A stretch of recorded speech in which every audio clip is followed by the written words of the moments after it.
Please welcome to the stage Harley Evans of the Department of Chemistry and Bryan Redmond of the Department of Psychology, presenting to you this TEDx Xavier talk on inclusion. Hey Harley. Hey Bryan. Today Bryan and I are going to talk about a topic that is important to us and should be important to everyone. Yeah, especially considering the breakdown of ethnicities in most environments in the United States. The topic we're going to discuss with you is definitely going to help you in your interactions. Yes, we're going to teach you some skills on how to interact with people who aren't like you, become open-minded, and ultimately a better team player. Yeah, a player on the team, his name is Jason Collins. I don't know if you guys know him or not, but Jason Collins was the first openly gay player to play in the NBA. And when he retired and was interviewed by CBS in 2014, he said something pretty interesting. He said, every pro sport has them. Wow, and those thems, Harley does a good job of emphasizing, we believe should be accepted by everyone. There shouldn't be any separation between us and them. Yeah, everyone should be included. We each exemplify diversity, and that's why we're qualified to talk about this. Totally. My favorite color is blue. My favorite color is purple. I'm from a small town, St. Bernard, Louisiana. I'm from a big city, Memphis, Tennessee. I really like to step out of my comfort zone. And I like to stay in mine. And I'm a woman. I'm a male. Hey, I'm black. And I'm white. Those characteristics will allow us to give you the best TEDx experience possible, one really diverse. So stay tuned, because Harley and I believe that inclusive spaces are necessary for every environment. Today we're going to talk about what inclusion is, provide some ideas that will help you lead to inclusive environments, and provide ways to implement those changes. I guess to start off, inclusion really begins with acceptance. Kathy Kilgore in 2013, and Kathy Kilgore is the director of the Sun Center, which is responsible for making sure charter schools in Louisiana are just inclusive of people who aren't like the norm. But she said, it is important to ascertain what currently is in place at your school. In order to move forward, you need a starting point. So before you can become more inclusive, you got to introspect, reflect. See if your institution or your school is just welcoming to people who aren't like the norm. Yeah, you need that starting point. You need to know what kind of multicultural environment you want. Yeah.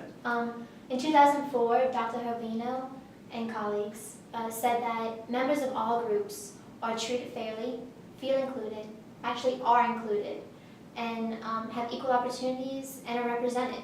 Yeah, in the best multicultural environment, and that should be the goal for us. When you're trying to make your inclusive environment, you should have a goal. And I think Harley does an excellent job of giving you all a foundation to start.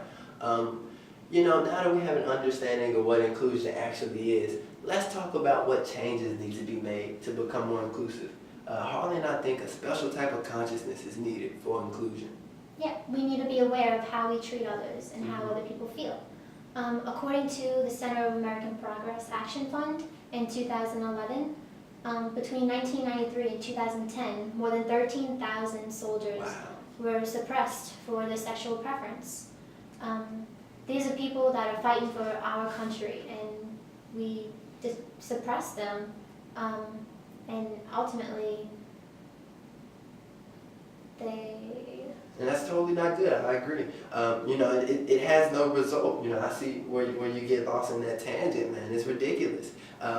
Greenwald in 2015 actually found that we should admire leaders in these minority groups. We should show them some love to reduce that bias, that psychological bias, because they're different. Become more accepting of people. We've got to do something different. Now that we are aware of what changes need to take place, let's discuss how we'll make these changes. We got to do something different, right? Inclusion starts within. We have to step out of our cultural boundaries in order to realize the impact that our culture has on our behavior. Recently, my cousin came out and said that he was gay. Wow. And my family kind of shunned him a little bit, but I let him know that I was there for him. And he always knows that he can come to me and talk to me about anything. Awesome job, Ryan. I think, someone's got to step up, as a leader to be inclusive. And Nishi in 2009 actually found that leaders have an important role in spearheading inclusion.